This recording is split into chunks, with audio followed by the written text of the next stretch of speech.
Welcome to Kenton's videos. Enjoy the video. In this video, I will explain how to remove your Ford Fusion rearview mirror. This guide will help you safely detach it, whether for replacement or repair.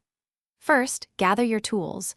You will need a small flathead screwdriver, a T20 Torx bit, and a clean microfiber cloth. Understanding the mirror's attachment, usually a spring clip or a single Torx screw, is key to a smooth process. Next, we will address any electrical connections and the protective cover. Begin by carefully disconnecting any wires leading to the mirror. These often power features like auto-dimming. Then, gently pry off the plastic cover that hides the mirror's mounting bracket. Using a non-marring trim removal tool is highly recommended to prevent any scratches to your vehicle's interior or windshield. Now for the main event, detaching the mirror itself. Look closely for either a small spring clip or a single Torx screw holding the mirror to the windshield mount. If it is a spring clip, use your flathead screwdriver to carefully push it down or out.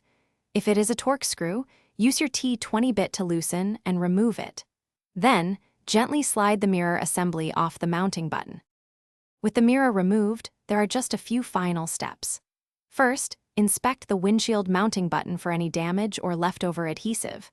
Then, use your glass cleaner and microfiber cloth to thoroughly clean the area, ensuring a clear view. Store your old mirror safely if you intend to reuse it. For installing a new mirror, especially one with advanced features, professional assistance might be a good option. Thanks for watching. Consider subscribing if we helped you.